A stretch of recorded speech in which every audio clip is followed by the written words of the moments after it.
Hail, weary podcast traveler and well met.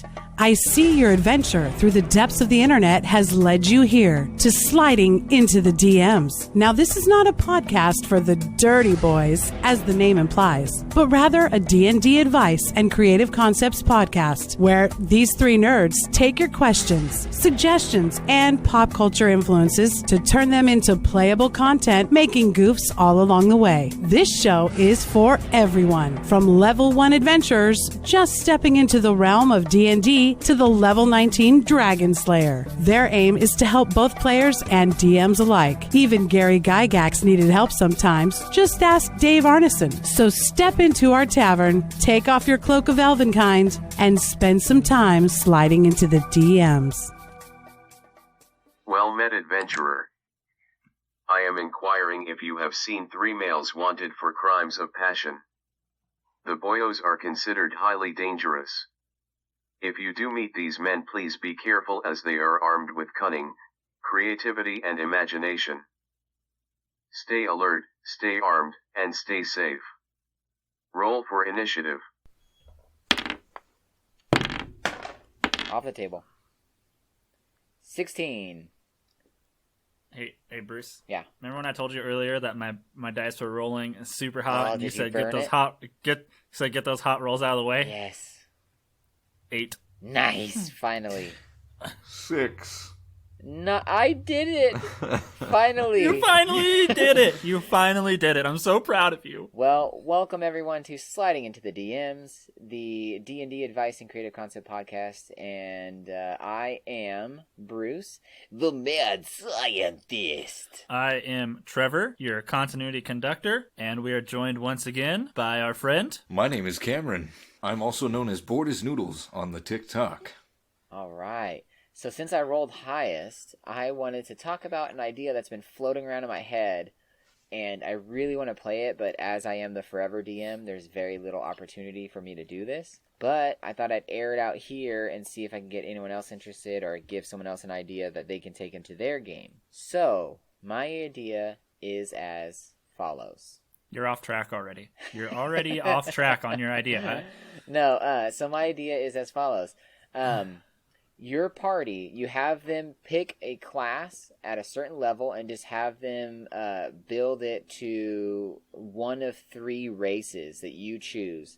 So you can have it built, you can pick the 3 races, like I was thinking Goliath, Tiefling, Human. And so of those 3 races, you can have them build, whatever classes you deem fit, but you don't let them describe what their character looks like. And when you start the game, you have them all wake up in a stone-walled room with lab tables everywhere that has like machinery and bits and bobs and gears and different tinkering and artificery type stuff laying around. And then as they explore this space, they realize that they are all WarForged. Now, Cameron, do you know what a WarForged is? I was about to say, what is a WarForged, please? Okay, cool. So, a WarForged is basically an automaton. It's an arcane-powered robot. And they're fucking dope. Like, the actual WarForged have 3 separate classes, I believe. You have Striker, you have the Juggernaut, and then you have the Brawler, I think.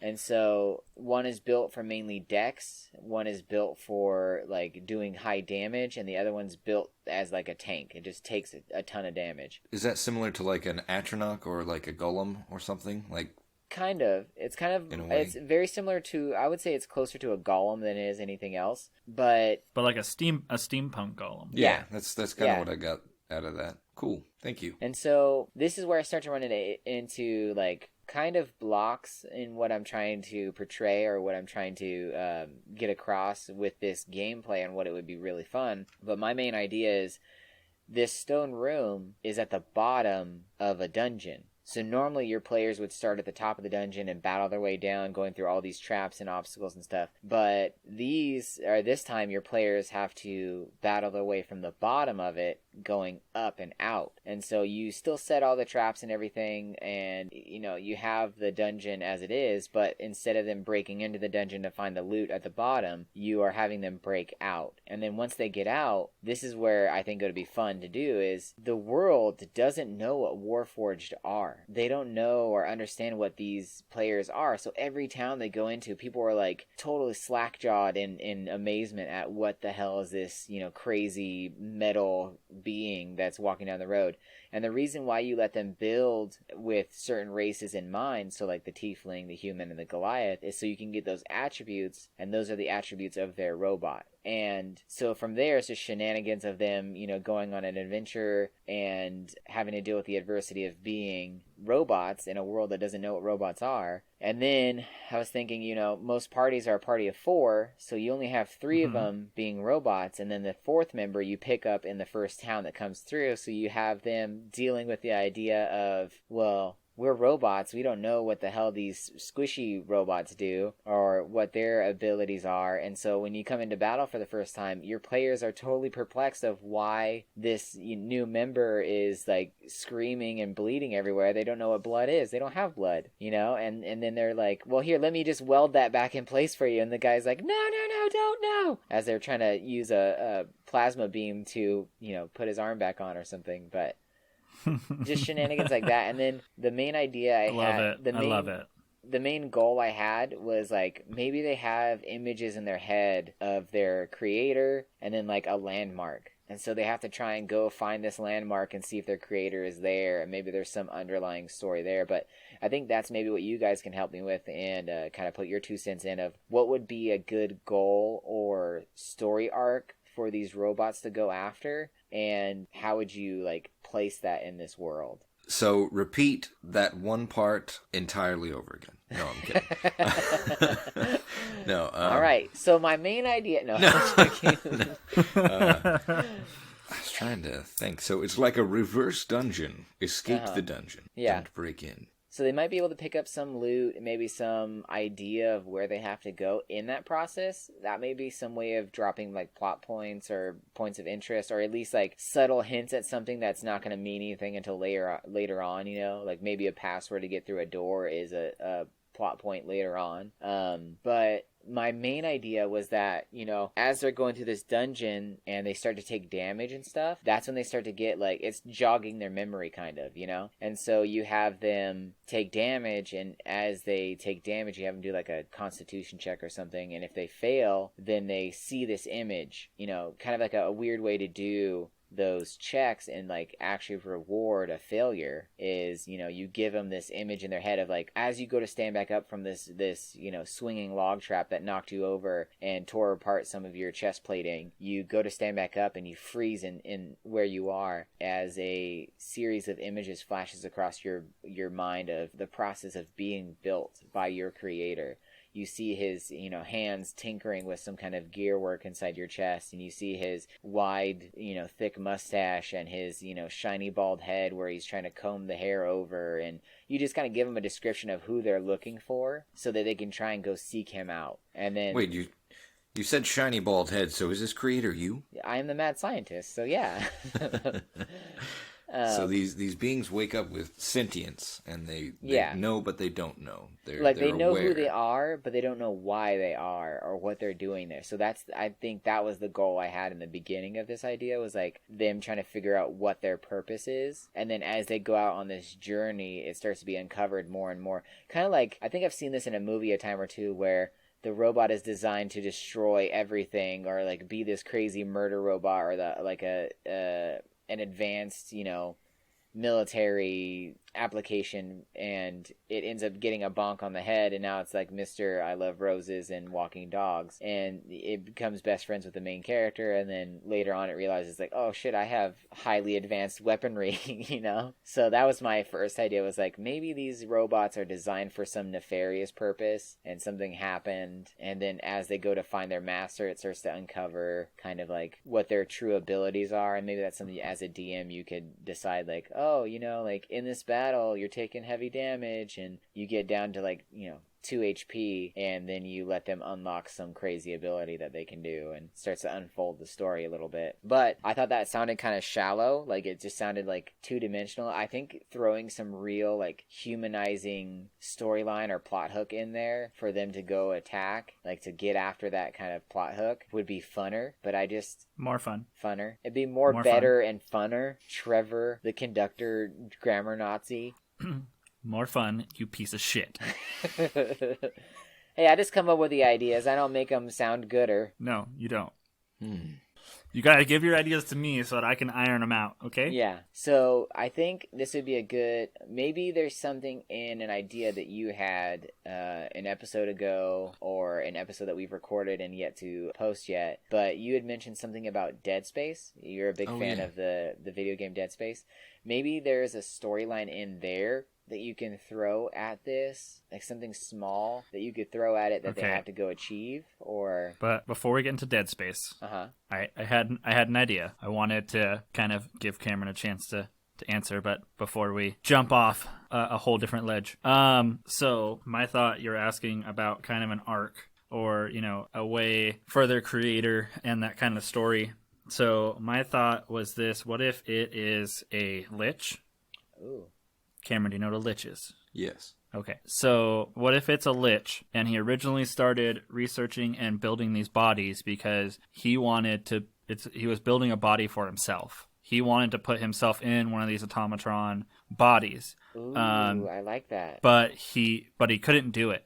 He couldn't figure out how to actually mesh his soul with this automatron body. So then he kind of evolved his idea, because he figured out how to make the machinery work, how to do all this, how to put an arcane spark into them. Mm-hmm. And so then he kind of had all of these failed attempts at building himself a body. And so what he did is basically, well, you know, I have these, so might as well build myself an army. So maybe these were like his first ones he built, prototypes that he is like, they were kind of like be his like personal bodyguards, his elite, you know, like the Secret Service, Super soldiers, yeah. So that was my thought about where to go with it. So I like this because as a lich, one of the things is like you can die.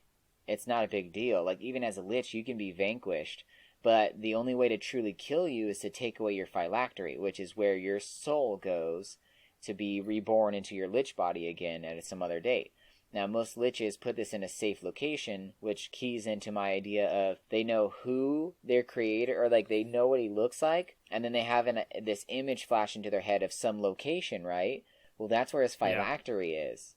So he's programmed these as to be his new body, and he's going to turn them into phylacteries so that he doesn't have to worry about that flesh part, that, you know, that still vulnerable part, where, you know, instead of him going back to his phylactery and then becoming a soft, squishy lich again, he's going to just jump in into one of these, you know, hard bodies, and he doesn't have to worry about being so susceptible to those kind of damages, even though he is a formidable lich. And so that tracks a lot, but they don't know why they're doing it, so that would hint kind of like why they know where the location is and who he is because... Yeah.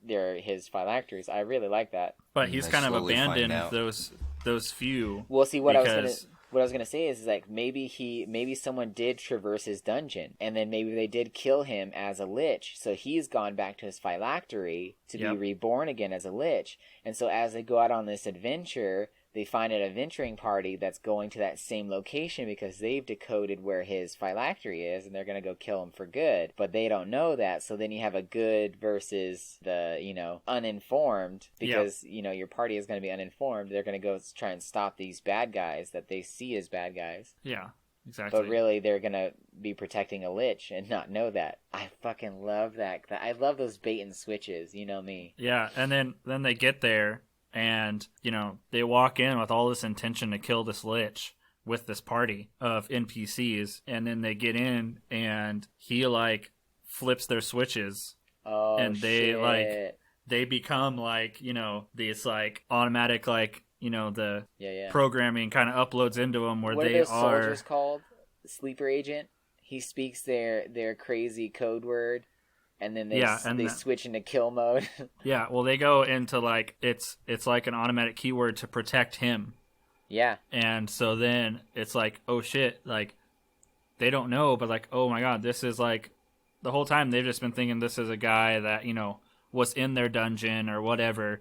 They don't really know it's their creator, and then they get into that dungeon and he like says their keyword, and then they kind of remember, oh, and then it like all clicks for them, like, oh my god, this is actually our creator.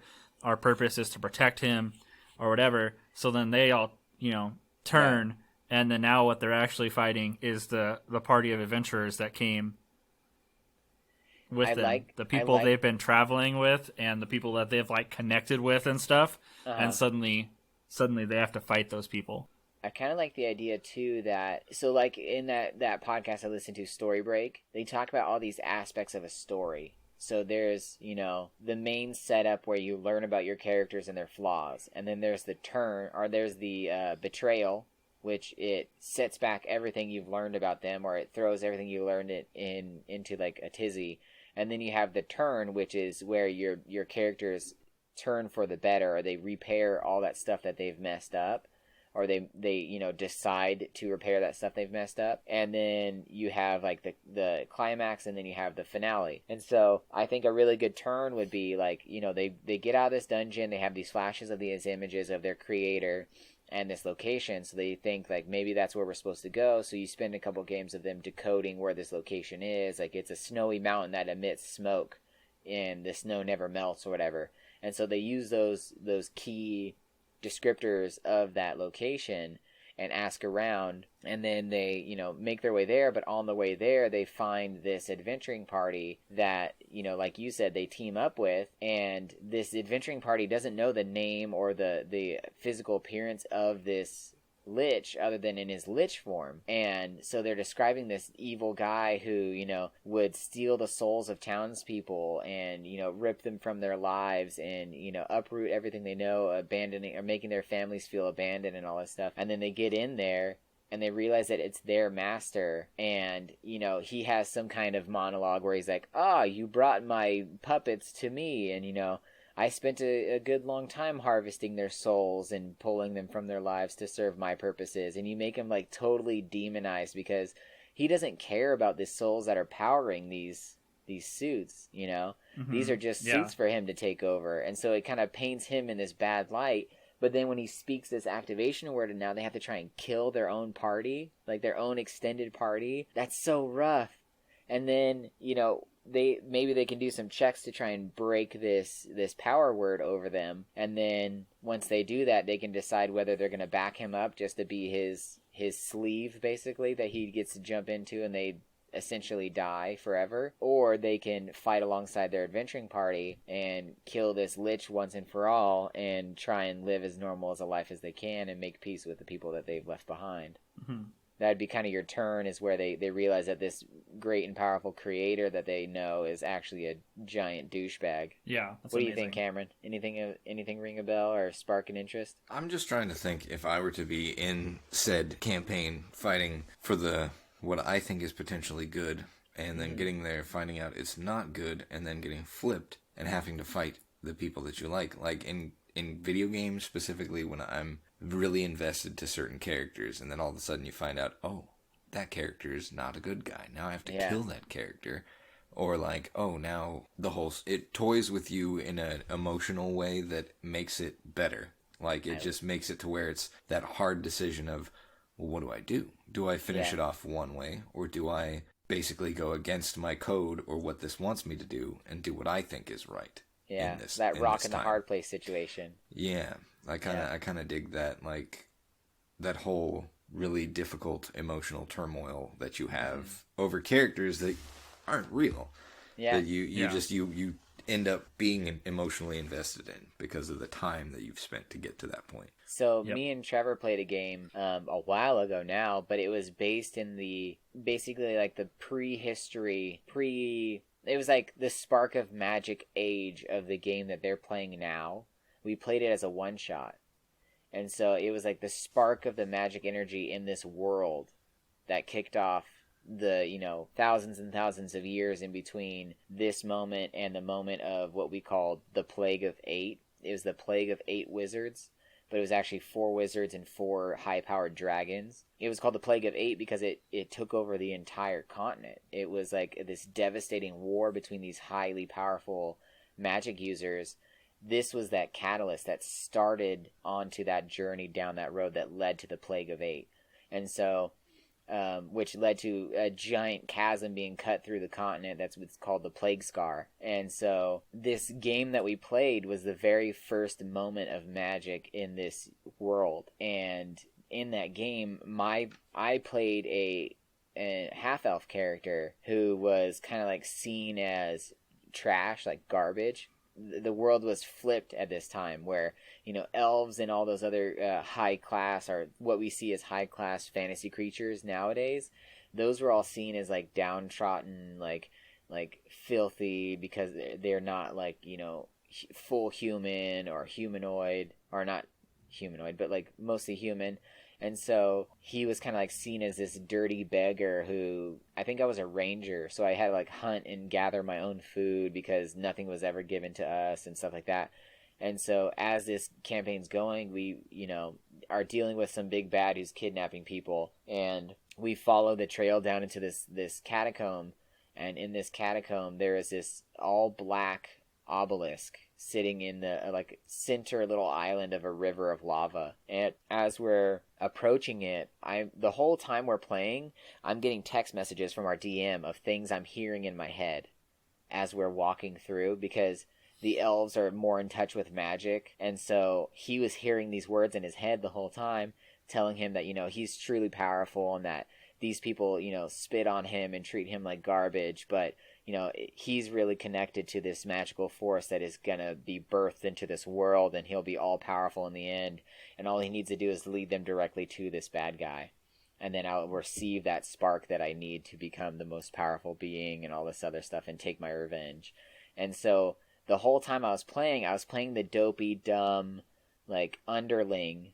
And then we get into the final chamber, and I run forward screaming like, no, you'll never get away with this. And then I slowly turn smiling, and I'm actually one of the bad guys the whole time. And just the betrayal on all the players' faces was so delectable. I think Trevor and one of the other players still don't like me for that specific game, but it was so fun to do. So, like, those changes like that in a game, like you were saying, the ones that toy with your emotions of someone you've built up emotional, like, tension between, or like compassion for, like those moments are so juicy. Like they make you buy in even harder. And so I think doing something like that in the game where you're these WarForged who are going to seek out their father, like that's their father. He created you with the love from his heart. It was the love from his mind that created your idea, your image, your being.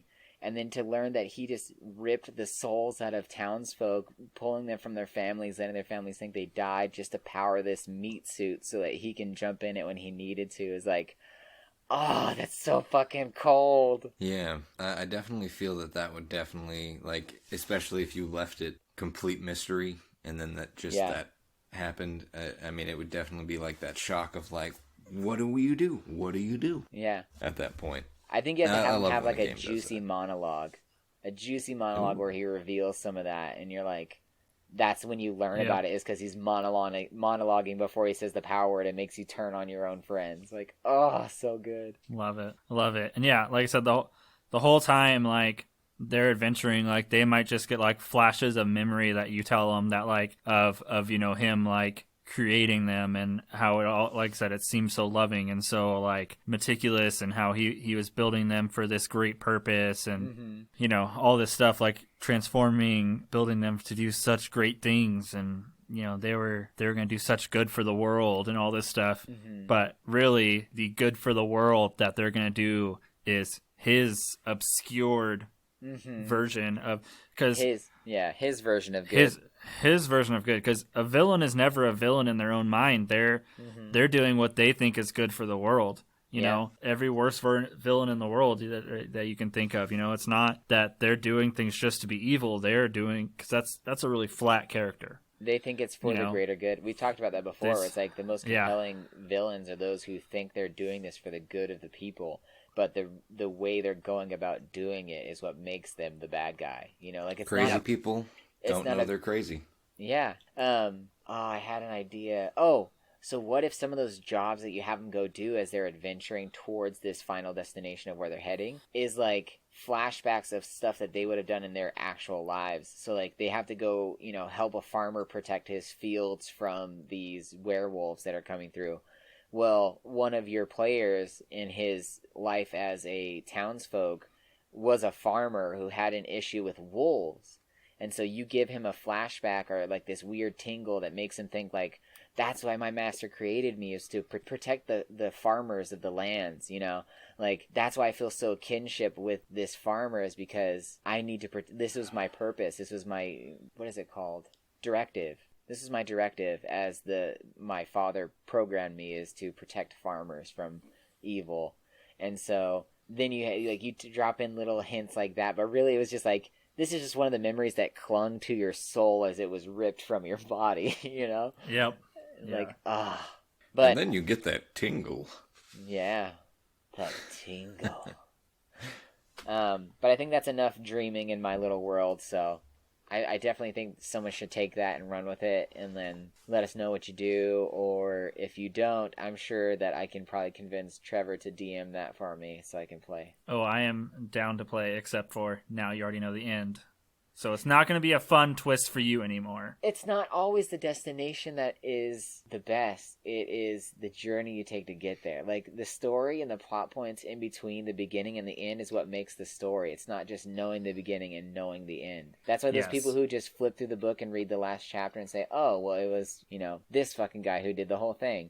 It's like they don't get the true power of the story because they don't see all the subterfuge. They don't see all the hints. They don't see all the misdirections. That's what I'm saying is now I don't think it'd be as fun for you to play because you know the twist at the end. But True. you've already read the end of the book. Yeah, that's true. But I think it'd still be fun to play, and I think you would get enjoyment out of playing it and seeing the looks on our other players' faces when we make this twist and turn. Absolutely. I think if anything, I could be your seed. I could be the seed of the bad guy in the group, the one who's not remorseful for it, The seed. The seed. Yeah, but that's enough of dreaming, like I said, in my world. You got any questions for us this week? Oh, I do. I know. It was just a leading question to try and move the show along. I was just, it's kind of like a smoother transition than just... Okay.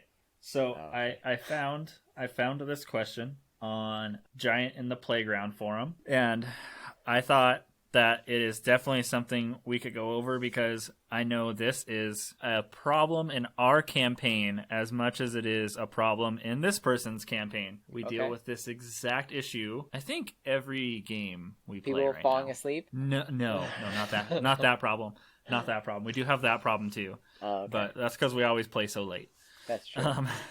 But I have 10,000 kids, so. You do. You're like the Salmon Man. The what? The Salmon Man. Oh, the salmons have a lot of kids. Salmons have lots of kids. They lay lots of eggs. I thought you were referring to a fable or a story, and I'm like, I've listened to a lot of bullshit, and I have never heard of the Salmon Man, and it sounds terrifying, and I'm horny. I got very intrigued as well. I was like, the Salmon Man. Ooh, the Salmon Man. Ooh, that's very close to semen. God damn it. Sorry. All right. So, Giant in the Playground. Person. This is from Setharius. Okay. Setharius. He said, I am DMing a game for some friends, and one of them picked up a wizard. Nerd. And of course, wants to find every way to abuse every spell. Their current favorite is Mold Earth. Oh, God. Okay. And I simply do not have the answers to all their questions. Specifically, what if the Earth is dropped off a building? Does it still not do damage? What if the Earth is moved under an opponent? Do they fall down / become prone? What if that Earth that was moved out of the hole in the last character fell into was moved back on top of the hole? Would they be buried alive? We have dealt with literally all of these questions in our campaign. Every one of them. Yeah. Because we have a exact same player. I'm surprised. This might be written by someone in our campaign. Yeah, what was the name again? Setharius. Oh, that's one of my aliases. You wrote this question. Yeah, that's one of the ones I use in Giant in the Playground. I didn't realize that's where this was coming from. I thought it was someone else who had the same issue. No, okay, but for those that don't know, this actually is not. It's not Bruce's alias. No, my alias is Bunt Cake. Yes. So Bunt Cake, answer this question for Setharius. So, because I know you have DM'd and have dealt with every question that he just asked. Yes. So it's all about how much you're willing to take into homebrew. I know that there's actual rules behind Mold Earth, which, Cameron, I'm not sure if you know what Mold Earth is. I was about to ask, what is that? Trevor, you want to go ahead and read that for us? What Mold Earth does? Okay, so Mold Earth is a cantrip level spell, which makes it even more problematic because it doesn't cost the caster any spell slots to do it. It's an at-will spell. They can do it when they want and as many times as they want in a day. And as you'll hear, it's a highly versatile spell, which makes it even more terrifying. Yes. Casting time takes 1 action. You have to be within 30 feet. The area of the spell effect is a 5-foot cube. So 5 foot by 5 foot by 5 foot. Yes. It says you choose a portion of dirt or stone that you can see within range that fits in a 5-foot cube. You manipulate it in one of the following ways. If you target the area of loose earth, you can instantly excavate, move it along the ground, or deposit it up to 5 feet away. This movement does not have enough force to cause damage. You can cause shapes, colors, and both to appear in the dirt or stone, spelling out words, creating images, or shaping patterns that the changes last for 1 hour. If the dirt or stone you target is on the ground, you can cause it to become difficult terrain. Alternatively, you can cause the ground to become normal terrain if it is already difficult. The change lasts for 1 hour. If you cast this spell multiple times, you can have no more than 2 of its non-instantaneous effects active at a time, and you can dismiss such an effect as an action. So there's a lot there that our players don't use. There's a lot of really cool, useful stuff there. Some applications I could see, like you mold a 5-foot cube of earth up and over its own hole, and you make the colors of green and like a brassy brown come out in it to make it look like a bush, and now you have a foxhole and a cover. Yeah. And that would be really useful for stealth and stuff like that. But or using it to make runes, basically. You can make runes in it. You can make all kinds of crazy shit. Yeah. Or like indicators for some of your party who are coming up from behind to aid them in finding your location, like, certain codes and stuff like that. So, but back to the question, a lot of it kind of has to deal with the first effect that it has, which is any area of loose earth you can instantaneously excavate, move it along the ground, or deposit it up to 5 feet away. Yeah. So most of the time, this means it's not worked stone, which means you can't do this inside of a building. Anything that's been shaped or mold or carved or created as a structural kind of aspect of like a building or a town walkway or anything like that, that's all worked stone. You cannot do this there. It has to be loose natural stone or loose natural dirt. Like on an outside path or trail. Yeah. Like your countryside as opposed to city sidewalk. Like you couldn't do this to a city sidewalk. So a lot of the times when it comes to like removing the dirt underneath an enemy, normally I would just apply a dexterity check to that, and then if they don't pass that dexterity check or that dexterity save and they fall into the hole, there's no damage for that fall because it's 5 feet. So you can fall 5 feet and not take damage. But it's whenever you're falling 10 feet or more, you start to accrue damage from falling. Just like if you're sitting on a tall wall and you fell off, it's going to fucking hurt, But a 5-foot drop, is substantial, but it's not going to kill you or do any lasting damage depending on how you land. So, and then when it comes to, burying them, yeah, you're in a fucking hole and you fill it with dirt. Yeah, it's possible for you to bury that dude. But for them, it comes to... they can now dig their way out using half their movement and a successful strength save or, strength check to dig their way out of this hole. Yeah, and on top of that, it costs you 1 action to excavate the dirt. Yeah. So that's your turn for that round. and now, they get a turn. So if you dig the hole and you push them in it, okay, now it's going to be another round before you're going to be able to have another action to put the dirt on top of them, so they might climb out of the hole. Yeah, and if they go after you, they can do it, that very same turn. Now you're just holding a big clump of dirt. You can still drop that clump of dirt on them, but at that height, it's, nothing. It's nothing, yeah. Which is one thing that I tend to mess up, because our homebrew rules are kind of squirrely, where I allow my players to manipulate that dirt that they've pulled anywhere that spell can be cast to. So I think it's a 30 feet casting range. So they can move that basically 30 feet away from them, anywhere inside of a 30-foot sphere of them, or what would it be? Radius of them. Like, they can manipulate that dirt to over there. Or within reason, depending on the terrain and their line of sight. But like when it comes to, what was another one that they said in there as one of the examples? Like digging the hole, dropping the dirt, dropping it off a building. Dropping it off a building, because it specifically says in the spell it has to be loose, unworked stone. As something is falling that's loose like that, it's going to start to separate and turn, even smaller. It's going to granulate. It's going to, disperse in the air depending on how high up you are. Yeah. But anything over 10 feet, at 10 feet, I would do your regular falling damage. So I think it's, 2d6 for dropping 10 feet. Mm-hmm. And then everything above that is another additional d6. But because it's loose dirt and dropping from a higher height, I would actually turn that into 1d4 for every 10 feet you go up above the first 10. That way it's, it's because you got that separation in there. It's not going to hit as hard, all this stuff. You guys kind of make it up on the fly, really.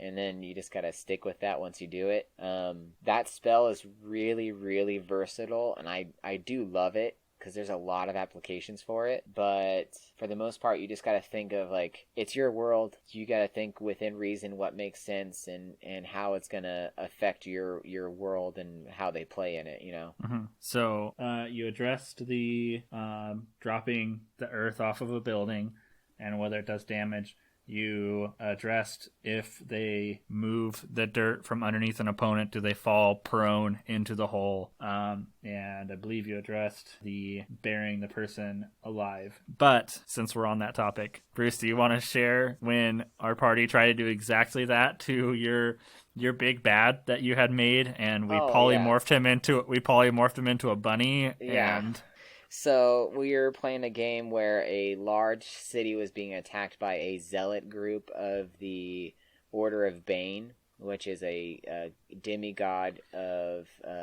basically, his whole shit is might makes right. Like, if you're strong, then you get to decide the rules and all that stuff. And their god that they follow is Torm, which is the god of self-sacrifice for the greater good. And it's because of this exact battle with Bane and Torm that they both got their demigodship. And they both ended up killing each other in that battle, but because of that, they are fighting to be kind of resurrected, although Torm is fighting to have his people resurrected to prevent Bane. And so this zealot group of Bane is going through and demolishing cities at a time, trying to create as much havoc as possible to drive people towards his worship to give him more power to be resurrected. Well, one of the ways he does that is he had his people resurrect a grease demon, or a gristle demon, and it's literally like a 12-foot tall, massive, pig-like thing that has, bubbling flesh, pools of hot fat,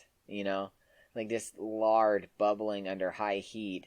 It's got these nasty, greasy bat wings, and it's got this giant mallet that looks like a meat tenderizer, so it's got the spiky teeth on one end, and then the hard, flat end on the other. And it's just this giant, massive hammer. And my party proceeded to turn them into a bunny, pick him up by the scruff of the neck, use mold earth to dig a really deep hole for as long as the spell would last, and then just before the spell ended, they dropped him down the hole, which, with polymorph, you're able to turn one thing into another shape, or another creature, basically. And then as long as they don't take damage that would kill that new form, they stay that form for, I believe it's an hour. So they had an hour to dig a very, very deep hole using mold earth. Go ahead. I want to say we dug like a 60-foot deep hole or Yeah. something. And so they just kept doing it. Move Earth, move Earth, move Earth. And then they dropped the bunny down it, which ended up killing the bunny form and resurrecting the gristle demon form in a 5-foot by 5-foot by 60-foot hole. And they just dumped high level spells, and he could not cover enough distance to get up out of the hole because they were using spells like slow, which reduces your speed by half and you don't get a bonus action or reaction during your turn. And then then he was trying to fly, so his fly distance was halved, but he's trying to fly through a cramped space, so I gave him rough terrain for it because he's bigger than the hole is. And so it's like they just kept dumping spells like Moonbeam, which is a high level or a high damage low level spell. I think there was a couple of where they're just literally dropping boulders down the hole and just smashing this and they dusted him in 3 rounds, and he had over 600 HP or something like that, and it was just like, yeah, he didn't get a chance to touch us. Yeah, by the time he got out of the hole. Yeah, by the time he got out of the hole, it gave him enough time to die. That's all it was. They almost perfectly calculated the distance they would need to fucking grease this dude, and so by the time he made it to the top, he had 5 feet to spare and then died promptly as he, got out. That sounds like something I would want to do. It's just super trolly. Very frustrating. That's hilarious. Just fuck the DM's plans all up. Yeah. Well, the worst part was that I was playing an NPC at that time too, so I had to help dust my own fucking creature. But they came up with the idea, and I was like, okay, well, I'll play along as long as it was your guys' idea. I love that. I honestly love that. All right, so Cameron, I want to hear from you tonight. oh God, no, not me! Don't call on me. You caught me off guard. I mean, I'm only one of 3 people on here. I didn't expect you to call on me. Have you had any thoughts this week of some D&D things you might want to explore? Well, I definitely want to do more research into, because I don't want to just go with the Dead Space idea.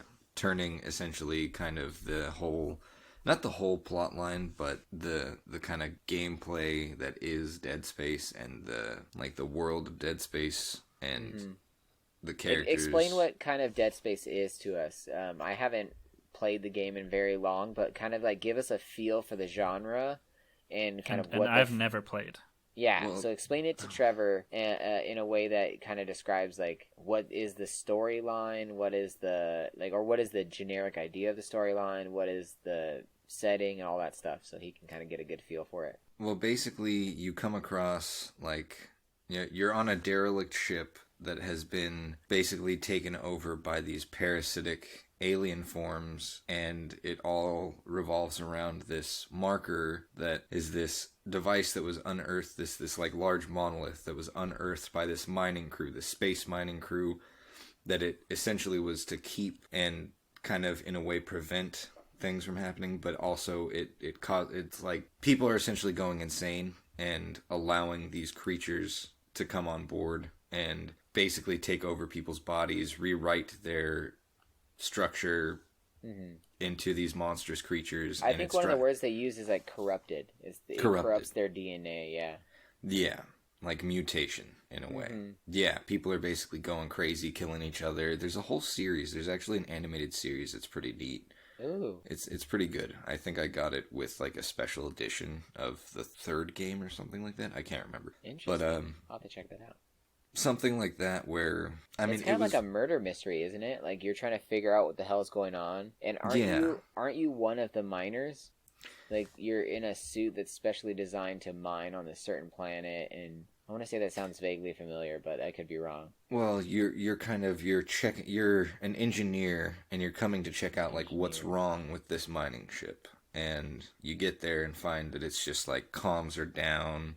You start running into people that are alive, but it messes with your mind to where you think okay, were they really alive, or was this space entity trying to make me think that they're alive to open up certain other doorways to let them basically take over an entire planet, or interesting, get farther. It's kind of up for interpretation in some ways, but it kind of messes with your head in ways that it's hard to explain. I'd need to replay it again. Yeah. And you're wanting to turn this into like a full-fledged campaign, or like a 6-shooters, as we call it, as like a mini campaign? Kinda, in a way. Like, just take pieces and ideas from it. Like, I remember it was maybe 2 episodes ago, somebody had an idea for where it was that planet that people were able to come on but not leave. Oh, the undead world, where, the souls don't leave the way they're supposed to. And they're just, like, deteriorating over time. Like, something similar in a way, but I haven't done enough research D&D-wise, because I do not know much about D&D, like, what I can and cannot do, essentially. Which I know it's open for a lot. You can essentially make anything you want. But there's also rules. You gotta follow rules. You gotta make sure that everything coincides with the overall rules of D&D as a whole. So that's what I want to do more research. So if I can give you some pointers on what you can do to kind of make that a little bit easier on yourself, is what I would say is build a skeleton. Get a skeleton together of, your ultimate goal is to get to the skull, right? So you're starting your party at the feet. So a way to build that skeleton is don't research the entire history of Dead Space.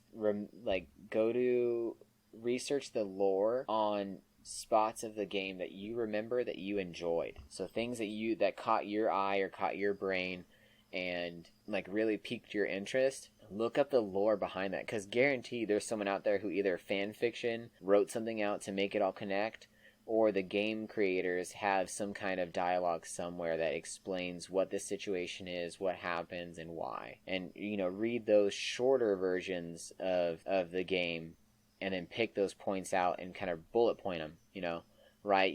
Like, okay, I want an NPC to do this, and then your main character of the game, whatever his name is or whatever the character's designation is, you make that the players. So you write, brief notes of like, NPC has this information, players can do this, NPC has this in response, just something very brief like that. And then you take that and you build your story around those plot points. Those little points of stuff. They don't even have to be in the same storyline. You can just kind of graft different points from different games of things that caught your eye or ear, and then you can take that and build your skeleton out. Very basic, you got your feet, maybe you got like the pelvis, and then you got the rib cage, and then you got the skull itself, and then that's your skeleton. So you have like your basic points to get you from beginning to climax of the story.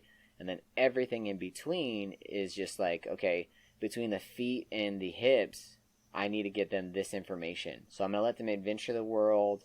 I'm going to drop little hints here and there until I give them enough hints that leads them to the main point of the hips, And so once they get there, then you start doing the same thing for the ribs. Maybe it's a shorter distance that they have to go because they have more information. And then, you pepper that in until you're in the ribs now. Okay, well now stuff's ramping up through the events that you have planned for the ribs. And then you get to the lower jaw, basically, like you're like 2 games away from the big boss. And, you're explaining a lot more of that story to them. They've gathered enough of those points and gone through the world enough to kind of figure it out.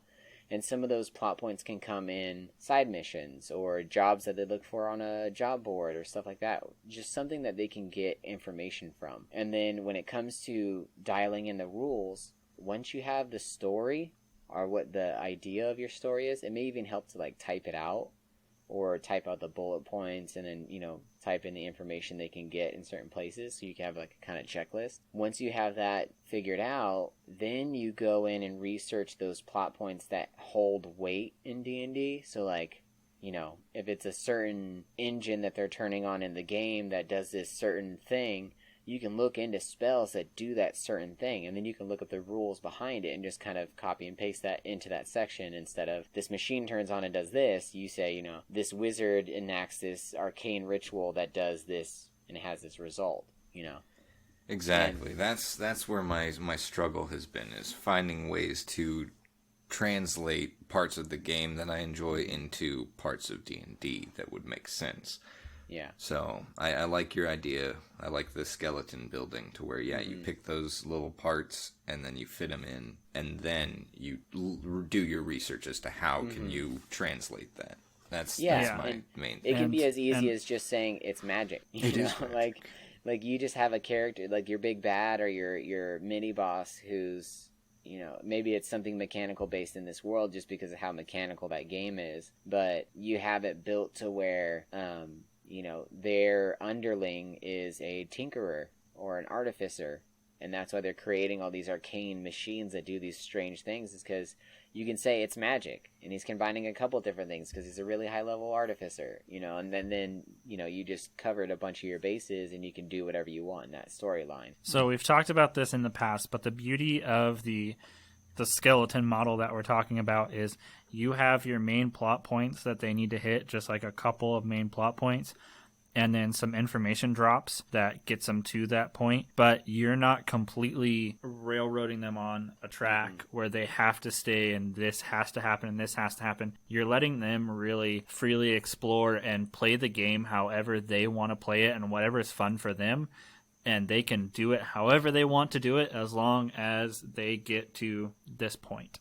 Yeah, And so like then this event happens, and then they can play however they want to until they get to this point. And so you're really just building a couple of major events, and you're letting the players themselves fill in the space in between. So it makes it more fun for them because they're creating the story, but it also makes it easier for you because you don't have to write an entire novel of a D&D, you know, story that you're trying to play out. you're not painting a detailed picture, you're just building the skeleton and they get to put the meat on the bones. You know what I'm saying? And then, you know, you can have certain plot points be very generic. You know, you can have a plot point being, well, this guy has an issue with this dude because he married his sister and treats her bad, and then that's a mission for them to go on, is to see if this is actually true and to rescue her. Well, you paint it as generically as you can, but then you choose someone in the town that they go into to be that original NPC. Well, say someone in your party hates bakers because whatever in their backstory says that bakers are bad, and that was your whole in. Well, in the first version where you're painting this detailed picture, well, if they don't go see the baker, they can't get that information. So by making it generic, well, they need to go see the blacksmith. Well, now it's not the baker, it's the blacksmith whose sister is married to this bad guy. And then you take that generic information, so they still get that information from that plot point, but you're not painting yourself into a corner of who has to give it to them. It may not even be in that town. You may even just let them journey through that town, do whatever they want, and then move to the next town. And then in that town, it's the, you know, the town crier, you know, whatever, or they see the sister who's married to the bad guy, and you know, so you just paint your plot points very generic, so that way they can get the information from anyone. That way it's open. Yeah. Exactly. So your only variable is who they talk to, rather than if they talk to him. Yeah. Okay. So those can be really helpful, and like he said, like keeping the skeleton, but leaving the meat and the skin and the clothes off allows your players to adventure freely and do what they want to do. So, do you guys want to jump into a couple of character creations before we, you know, call it? Character creations? I have a couple of people who have a couple of character creation ideas. Okay. That want some help. I like it. First one that I think is super fun, that I think you're both going to get into. So he asks just a very simple question, but I want to take it one step further than what he is asking. So his question is, who would be cooler to make in D&D, Iron Man or Batman? Ooh. Okay, I'll hold my tongue because I've thought about this. I want to answer that question in your opinion, but I want to take it one step further and help him build either Iron Man or Batman as far as what, you know, race, class, stat blocks we would use, etc. Okay. To build those characters. Okay. Now, Cameron might have a hard time with this because he hasn't spent as much time in the character creation department as us. But if you have any ideas, please feel free to interrupt and throw them out there. I'm a steamroller. Well, he can help us. Cameron is very versed in the nerd world, so yeah, but not as much in the character creation in D&D. No, but he's versed in he knows very well the Batman, the lore and Iron behind. Man side of that side of things, so he can give us you know, I know you are too, but fact check. You know, he can help us. He can help us out with like what are the major traits of these characters, and then we can kind of say, okay, well, to get that, that combination of traits, this is how we would have to do this. Okay. So I will say that DM Dave is a great resource for D&D everything. He has one-shots, he has character builds, he has mini campaigns, he has maps, he has content out the ass. Some of it... Oh, I didn't say who asked this question. Oh, who did? Sorry, before we jump in, this is a question on the D&D Beyond forum from Corinne the Rogue. Corinne the Rogue. All right. Yes. Okay. Sorry. Yeah, DM. I didn't want to not give this man credit for his or her question. Yeah. So DM Dave, if you haven't checked that out, go check it out. It's a great asset. He has got an Instagram, Facebook, all that stuff. You can find a lot of his content there. He has done Iron Man, and it's dope. I love the way he did it. But the way I would go is very similar to his, but I would tweak some stuff. Is you have a human with a couple different feats. So you have, I think it's the Sentinel feat. There's one that allows you to remember basically everything you see, and basically it makes it really easy for you to create things. And then there's another one where it gives you advantage on like not having to rest as much, because it just seems like Iron Man's always going. Like, he almost never rests, it seems like. Do you want to explain the Sentinel feat before we get away from that? Because I heard you mention it, the Sentinel feat, for those that don't know. So Sentinel in 5e, it says, you have mastered techniques to take advantage of every drop of any enemy's guard, gaining the following benefits. Whenever you hit a creature with an opportunity attack, its speed drops to 0 for the rest of the turn. It stops any movement they may have been taking. So say they're trying to run away from you or leave your combat and you hit them, well, now they're at 0. They cannot move anymore. Creatures within your reach provoke opportunity attacks even if they took disengage action. So even if you have a slippery rogue who uses their action to disengage, which normally would allow them to get away scot-free, because of your feat, you can still hit them. And then it also says here, when a creature within your reach makes an attack against a target other than you, or a target that doesn't have this feat, you can use a reaction to make a melee weapon attack against the attacking creature. So if it's basically to help protect your friends, it keeps you ever vigilant. So if, one of your friends is being hit by, the orc, you can lean in and hit the orc back for it, which is very useful, which seems like the AI of the armor, it's telling him where the threats are and how to properly attack them and stuff like that. The way that DM Dave built it was he statted out the human version of Tony Stark and gave him, high intellect, high wisdom, lower strength, lower dex, and basically kept all the intellectual stats, even charisma, or especially charisma, and then created basically a WarForged suit that he would jump into, and the suit had different charges on it. So charges are basically like the currency of using certain aspects of an item, and sometimes that item can have a couple different aspects that cost different amounts. So if you wanted to fly, it was like 2 of your 15 charges to gain a fly speed for, I think it was like 5 minutes or something like that, which if you're in combat, that's... How many rounds is that, Trevor? 1 combat... What? I'm sorry. I said, if you gain a fly speed for 5 minutes in combat, that's how many rounds? Because each round is each round is 6 seconds. So you have 10 rounds per minute, 5 minutes to 50 rounds. Yeah, so you gain a fly speed for forever in combat.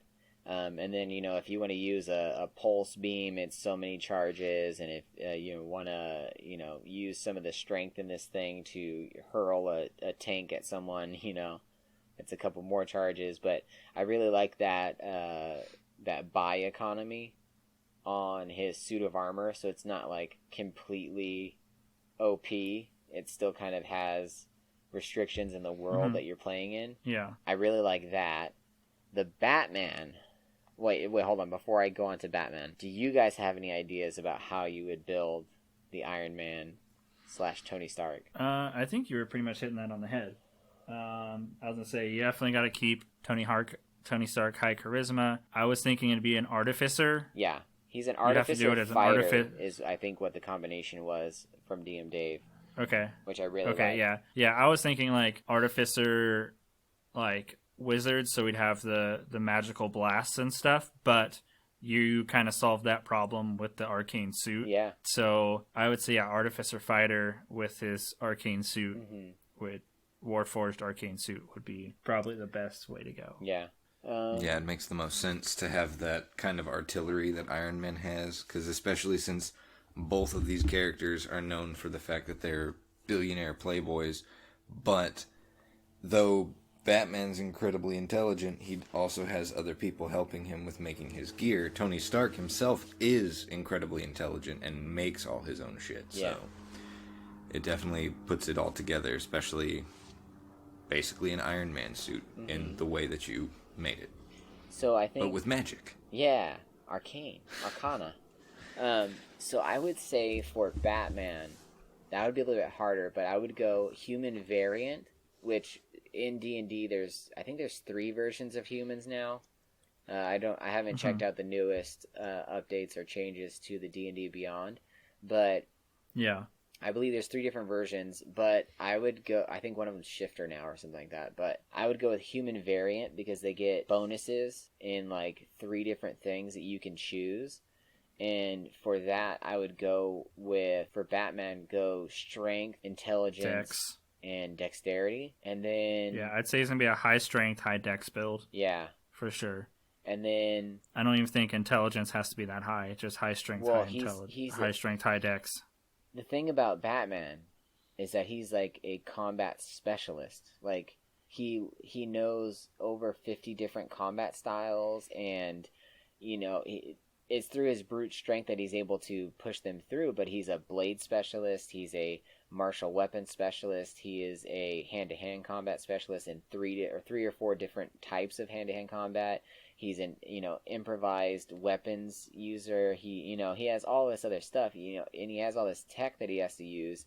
I think applying the higher intelligence would allow for you to do like a artificer class. Because I feel like he would also have an artificer class for him to be able to create some of these things that he's using. So I think he would almost have like, you'd have like a friend in the party, or that was the artificer, or even if he is, if you build him with the background of the aristocrat wealthy background, then he has his butler that comes along with him, his Alfred, and Alfred can be the artificer that builds all of his stuff for him. Yeah. So I don't think Batman has to be the artificer. Yeah, that's true. You can give him the noble background, so he just kind of has favor with every blacksmith and everything, and have him think of the idea, but then have them execute it for him, so he doesn't have to do all the heavy lifting on it. That's true. Yeah. Well, definitely high strength, high dex. I don't think charisma is one of his stats, unless I think charisma goes into intimidation and stuff, I believe, because it's how well you project your intentions. Yeah. So I think true. You could either dump charisma and just let him be like awkward as fuck, which is kind of terrifying when he could beat your ass. Like my favorite saying about Batman and Superman is like, Superman wears the S on his chest because it means hope. And like, so it means like, it has the 2 of them where Superman's on top and then Batman's on the bottom. It says this symbol means hope, and then it says this symbol means you're about to be force-fed your own kneecaps. And I just love that as an explanation for Batman versus Superman. I love it. So high dex, high strength, human variant, so you get those added bonuses to those specific fields. What classes would you throw at it? Fighter, dual weapon specialist. What about fighter shadow monk? Monk is definitely something I would throw in there. Maybe even ranger if you're gonna multi-class. Just because then you can get hunter's mark and you can get smaller spells and stuff like that. Something that's not gonna be too crazy, but would make sense for your Batman build. Like hunter's mark, pass without a trace. So maybe instead of fighter, I would almost think you would do like shadow monk and No. You do ranger. A shadow monk ranger. No. You do rogue fighter, because then you get the improved crits, where you now crit on a 19, but now you have surprise attack too, and you have high stealth because you have high dex. So I was going with Shadow Monk just because of the whole bonus they get of Where you blend with shadows. You creep in the dark, you blend in the shadows, and then fucking pop out and fuck people up. So what if you went? And it's a dex based fighting, and it's hand to hand. Hand to hand. So what if you went Shadow Monk Rogue? So you get sneak attack damage on top of your improved melee combat and your boost in speed and your boost in spell. That'd be dope. But I think you have to have fighter in there because of his fighter qualities. I really think fighter is important for Batman. Yeah, I think that improved crit is really where it's going to be. Because he, like, a lot of people clown on Ben Affleck's Batman, but no one can say he did not come off as a fucking beast in that warehouse scene where he's throwing dudes through the floorboards and smashing, crates across dudes' heads and, just beating the ever-loving shit. Like, no one can say they didn't feel it when he fucking slammed that dude through the floorboards. I think that's an improved crit right there. I think he rolled a 19 on that one, but because he crits on 19 now, that guy's now dead. So, one of the people here had commented and said, or actually, sorry, it was the original poster, had said they were thinking of multi-classing Blood Hunter, Rogue, and Fighter. Ooh, Blood Hunter would be pretty good. But I think for Batman, you want to go mostly melee. I think Blood Hunter is mostly weapons, if I'm not mistaken. Yeah, it's weapons with, and I think you use a lot of runes in the weapons, and Blood Hunter is one of those obscure classes. I want to say it was actually made by Matt Mercer. It's a Matt Mercer build that Wizards of the Coast Wizards of the Coast adopted just because of the fact that they sponsor Crit Roll. Well, and he's a genius creator who's expanding the field of D&D and like encompassing more and more of nerd culture and bringing it into a play space where they can enjoy it all. So they get a bunch of cool spells that just benefit damage is what it seems, or what it translates to. So you get like Hunter's Bane and Blood Maledict. You get improved fighting styles at 2nd level. Crimson Right, which is, I believe it's a blood cost for...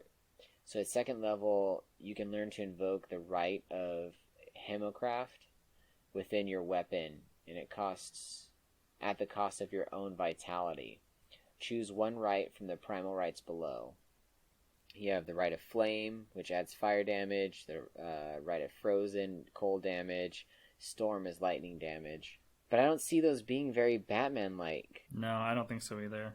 Esoteric is, you got the Rite of Dead is necrotic, Oracle is psychic, and Roar is thunder, but none of those sound Batman. I mean, you would definitely get the damage in there, but I don't think Batman is a blood hunter. I think Shadow Monk, for the ability to blend with the shadows, and, you getting your improved speed and stuff like that. I think those are kind of where it's at for Batman. Monks of the Way of the Shadow follow a tradition that values stealth and subterfuge. These monks might be called ninjas or shadow dancers, and they serve as spies and assassins. Sometimes the members of a ninja monastery or family members forming a clan sworn to secrecy, but their arts and missions. Other monasteries are more like thieves' guilds, hiring out their services to nobles, rich merchants, or anyone else who can pay for their fees.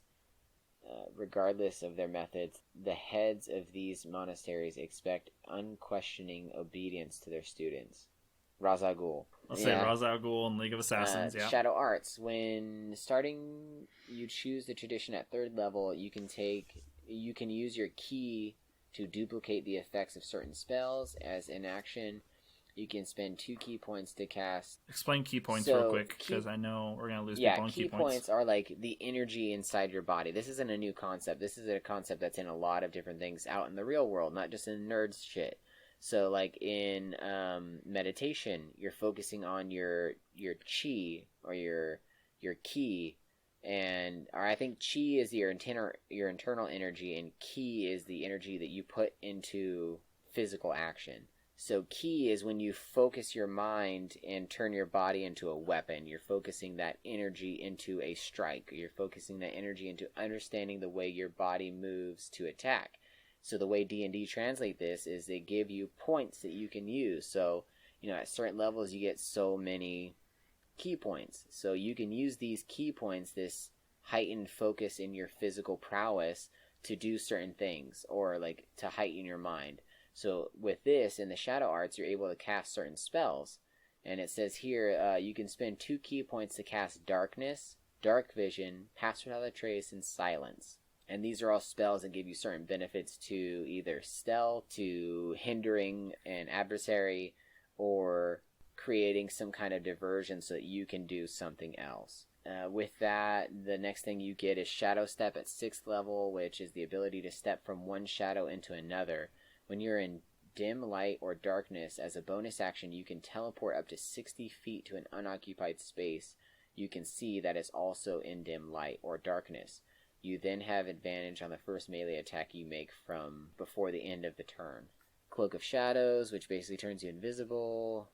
Opportunist, whenever a creature is momentarily distracted, when it is hit, whenever a creature within 5 feet of you is hit by an attack made by a creature other than you, you can use your action. So basically, like, you get that Sentinel ability where if they're attacking someone else, you can attack them as a reaction. But yeah, that sounds like fucking... What do you think, Cameron? Sounds pretty Batman-y to me.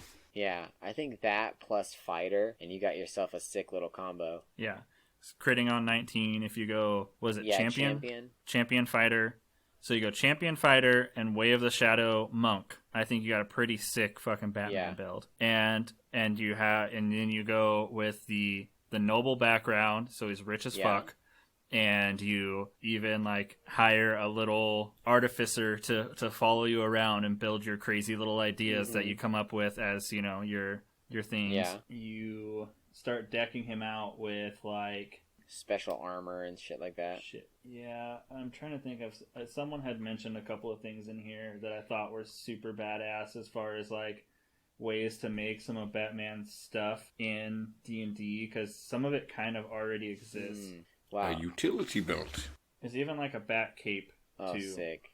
That's already in D&D. Yeah.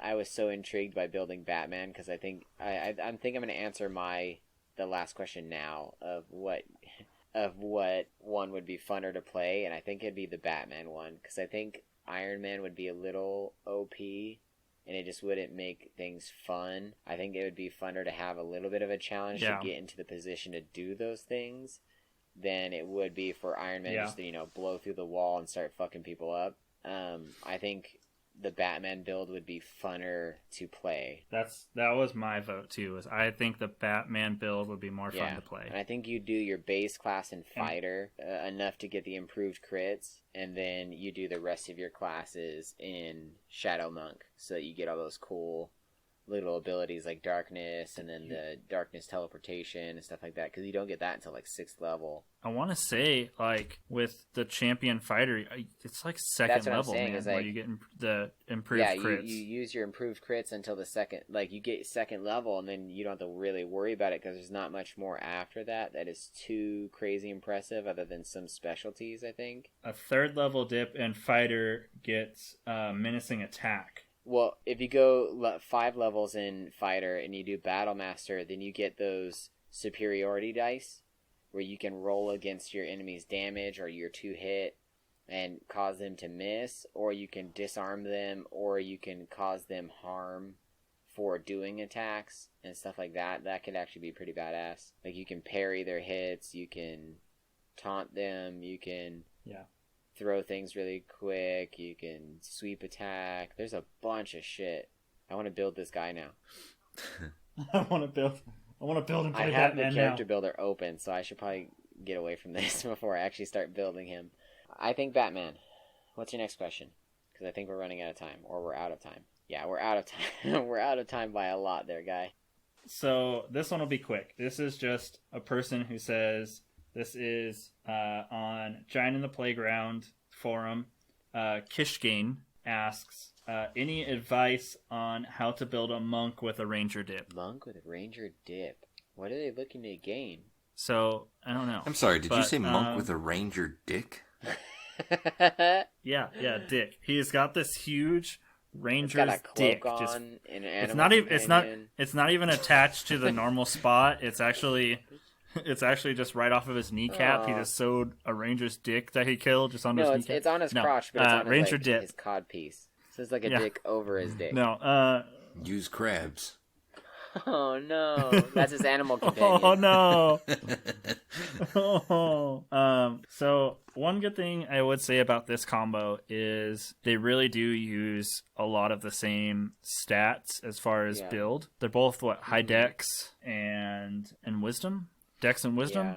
Well, monk is cool because you can use that to, like, in some of the builds you can replace your dex with your wisdom instead, and then you can get benefits from that as well. It's pretty cool. Yeah. So what is your advice to someone who wants to Monk build a monk and dip ranger? Dip ranger. No, ranger dip. Monk, dip, so I think you have to go at least 4 levels in monk before you get anything too crazy. You get improved ki at 2nd level. You get deflect missiles at 3rd level, which is catching arrows or any like thrown weapon that's physically tangible. It doesn't work for like magic missile and stuff like that. And then for ranger, you also get slow fall and stuff like that. But ranger, I think you go, if you're only dipping ranger, I think you have to go to at least 3 because you get some cool stuff. So you get like special proficiencies, favored enemies, natural explorer, fighting style, and ranger archetype. Which ranger archetypes have changed. Don't you get What? When do you get canny? Canny. Isn't canny a ranger ability? Canny. Explain. Canning? Like you're gonna make pickles? Yep. With your severed dick that you have. And all the crabs. Pickle dick. If you dip at least 3 levels in ranger, you get some. You get an archetype, which is where you get a lot of extra cool shit. So you got Beastmaster if you want an animal companion, Gloomstalker if you want to be like spooky. Horizon Walker, which I don't remember exactly what that is. I think it's you kind of dip back and forth between the Feywild, so you get like certain Fey benefits, which is like fairies and centaurs and magical mystical fucking Shakespeare-esque shit. And then you have the Hunter archetype and then the Monster Slayer archetype. Depending on what you're fighting or what your campaign's about, those could be really useful. Hide in plain sight, but that doesn't start till 10th level. No, if you're just dipping, you don't want to do that. You don't want to dip. No, that's super. That's not a dip. That's not a dip at that point. Maybe you go 5 levels in monk before you dip ranger 3 levels. So by level 8, you'll be a full like badass. Because at level 5, you get slow fall, you get an extra attack during your turn, and you get stunning strike, which is pretty badass for keeping an enemy right where you want them, and then you just fuck them up. And then do you remember or know when you get martial versatility? Martial versatility for monk as a ranger? I don't play a lot of rangers, so I don't know. I think it's in. You can basically you can replace a fighting style with a different fighting style. Ooh. I don't know. Maybe that's an archetype? It might be. So anyway, I'd probably start with your monk build first. Get that several levels up. I think it depends on your setting. And I either way. And backstory. Yeah, either way I say you do your base, well you have to do your base in monk up to level 5. And then you dip ranger to level 3, and then you get to choose your archetype, which gives you a bunch of little bonuses and stuff like that. It's just building a monk like ramps up so freaking well that like impeding that sometimes kind of sucks. Unless it's for flavor or something you can't get as a monk, but even then, like monks get so much shit that make it easier to do those extra little things. But I would say, you're going to focus almost entirely on monk. You might dip, like I said, if you're going to dip ranger, it's just going to be a couple of levels to gain a couple extra abilities. Yeah, and I say you dip to Gloomstalker because Gloomstalker gets primeval awareness, which allows them to sense what's around them. Gloomstalker magic, which gives you a couple different spells that you don't normally get. Dread Ambusher gives you benefits to stealth and doing like basically like sneak attack. And Umbral Sight, which gives you dark vision out of a range of 60 feet. If you already have dark vision from your race, it increases it by 30 feet. So if you already have dark vision up to 60 feet, now you have dark vision up to 90 feet. And you're adept at evading creatures that rely on dark vision. So you actually gain benefits to being stealthy against creatures with dark vision. And as a monk who's able to get in close and fuck shit up, like, that's really cool. Like I said, focus highly on either dex or wisdom, and then if you're dipping ranger, I'd probably focus more on the dex and the wisdom side. And then since you're doing so much hand-to-hand up-close combat stuff, con is probably going to be decently important. That constitution helps dictate how many hit points you have. And the more hit points you have, because you're closer up, the better. Yeah, I think the best combination to start out with is 5-3, and then just adjust as you go to decide what levels you want to jump into as you go. But my advice is focus more heavily on the monk after that. Absolutely. It just starts ramping up so badass. Yeah. I mean, just at level 6, you gain 2 more double benefits. Like, at 5, you stop at Stunning Strike, but at 6, you get Key Empowered Strikes, which allows you to learn, like, aspects and do certain abilities, like stun your enemy and all this other stuff. Yeah. And then you get Unarmored Movement, which is a boost to your speed. Yeah, so I say go 5-3 and then jump back to Monk for the rest of them. All right.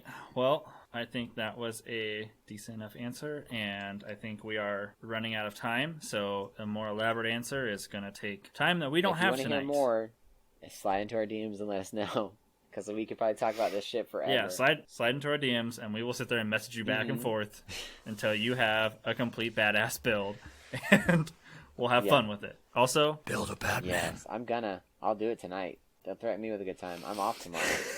I'll fucking do it. He's like, I'm building Batman. Do it, you pansy. I'm Batman. Housekeeping. Like we said, slide into our DMs. You can find us on Facebook, Instagram, Twitter. I just found out we have a Pinterest. I didn't even know that. Yeah. So Bruce posts a bunch of cool videos. Not a bunch of stuff, but I did post the videos of the speed draws of creating the creatures from the Creature Creation Corner, as well as the final product and their stat block, and then just some little stuff here and there. But the more we do creature creations and stuff like that, where we're creating concepts that are kind of highly visual, we're going to try and keep up on that. If there's anything that we've done that you want to see, message us and we'll try and get those through there. Yep. We also have recently launched a TikTok. So we are going to be playing around with that a little bit. So follow us on TikTok, sliding into the DMs. All of our other socials, same thing, sliding into the DMs, or you can abbreviate it. Sit DMs. Way to abbreviate. Yeah, abbreviate SITDMS1. You'll find us on just about any social media that way. You can also email us any of your questions. Email the DMs at gmail.com. That is it. So thank you for joining us. Thank you for listening. Before we sign off, we do give our quick little quips, dumb jokes, little stories, and, bits of advice. And we're going to go ahead and do those now. All right. So since I rolled highest, this is sparking ideas in me, so we may have to talk about this at a later date. What do you call a dog that can do magic? A labracadabrador. Labracadabrador. Oh, God. Can you imagine it with his little hat? Oh, God. Cat? So adorable. Oh, goodness. Sorry, I believe the next one was Trevor. Yes. What forest animal helps the druid get that nice color of green in their robe? What? A dire wolf. Oh, fuck you. Damn, that was good. I like it. Stupid. Yes. Cameron, bored as noodles. Hit me. Why me? Mine's just about how I tend to get the ladies. The best way is just caress the side of their neck. That's right. I'm a necromancer. Oh, god damn it. Ah, yes. Yes.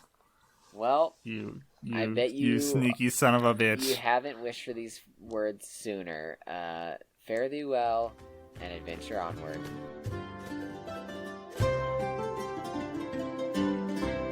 Spice.